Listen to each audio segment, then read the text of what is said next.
ইংল্যান্ডের বিপক্ষে প্রথম টি-20তে মাঠে নামার আগে এবার দারুণ এক সুখবর পেল বাংলাদেশ ক্রিকেট দল। বিপরীতে ওয়ানডে সিরিজ হারার পর এবার আরও বড় ধাক্কা খেল সফরকারীরা। যে সংবাদ বাংলাদেশের সিরিজ জয়ের পথ সহজ করে দিল অনেকখানি।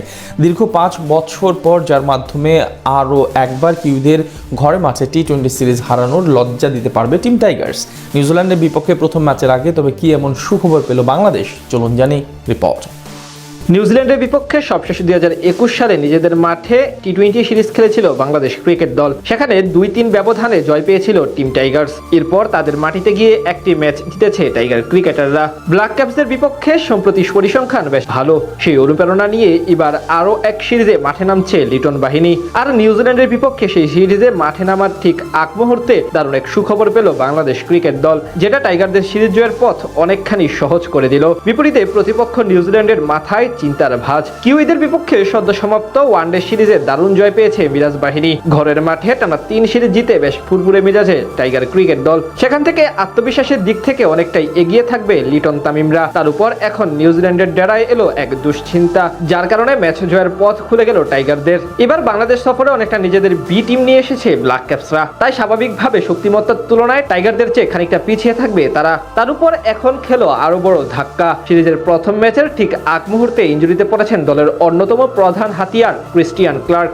স্কোয়াড ঘোষণার পর শ্রীলঙ্কায় এই দলের বিপক্ষে সিরিজ খেলতে গিয়ে ইনজুরিতে পড়েন তিনি। সেখান থেকে পাওয়া হাতের চোট এখনো পুরোপুরি সেরে ওঠেনি। তাই শেষ মুহূর্তে এসে তাকে বাদ দিতে হয়েছে কিউই টিম ম্যানেজমেন্টকে। একে তো ওয়ানডে সিরিজে পরাজয়ের ক্ষত এখনো তরতাজা, তার উপর এই ক্রিকেটারের ইনজুরির ধাক্কা অনেকটাই পিছিয়ে দিল তাদের। তার উপর এই সিরিজে এখন অব্দি তাদের বোলাররা তেমন ভাবে পারফরমেন্স করতে পারেনি। তাই ক্রিস্টিয়ান ক্লার্কের ছিটকে যাওয়া বাংলাদেশের জন্য অবশ্য একটু স্বস্তির কারণ। তাছাড়া সম্প্রতি বল হাতে বেশ ভালো ফর্মে ছিলেন এই ক্রিকেটার। নিজের শেষ 5 প্রতিদ্বন্দ্বিতাপূর্ণ ম্যাচে সবগুলোতে পেয়েছেন উইকেটের দেখা। সেখান থেকে তার ছিটকে যাওয়া এক সুখবরই বলা চলে বাংলাদেশ দলের। এদিকে নিউজিল্যান্ডের স্কোয়াডে তার পরিবর্তে সুযোগ পেয়েছেন মোহাম্মদ আব্বাস, যিনি এই সিরিজের শুরু থেকে দলের সাথে যুক্ত থাকবেন। তরুণ এই ক্রিকেটারের অন্তর্ভুক্তি দলের নতুন ভারসাম্য এনে দিতে পারে বলে আশা করছে টিম ম্যানেজমেন্ট। অন্যদিকে পাকিস্তান সুপার লিগ পিএসএল খেলার সুযোগ পাওয়ায় ওয়ানডে সিরিজের মাঝপথে দল ছাড়তে হয়েছিল পেসার বেন শিয়ার্সকে। তবে টি-20 সিরিজের আগে তার ফ্র্যাঞ্চাইজি দায়িত্ব শেষ হওয়ায় আবারও জাতীয় দলে যোগ দিচ্ছেন তিনি। সব মিলে বলা চলে এখন বেশ সিরিয়াস সফরকারী নিউজিল্যান্ড ক্রিকেট দল। তবে বাংলাদেশ দল নিজেদের সেরা কম্বিনেশন নিয়েই মাঠে নামবে। যদিও এই সিরিজে নেই মুস্তাফিজুর রহমান, তবে রিপন মন্ডল, তানজিম হাসান সাকিবের অন্তর্ভুক্তি নিশ্চিতভাবে আবার বড় খবর টাইগার সমর্থকদের জন্য।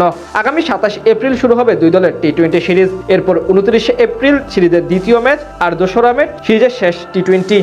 নিউজিল্যান্ডের বিপক্ষে সবশেষে 2021 সালে নিজেদের মাঠে টি-20 সিরিজ খেলেছিল বাংলাদেশ ক্রিকেট দল। সেখানে 2-3 ব্যবধানে জয় পেয়েছিল টিম টাইগার্স। এরপর তাদের মাটিতে গিয়ে একটি ম্যাচ জিতেছে টাইগার ক্রিকেটাররা।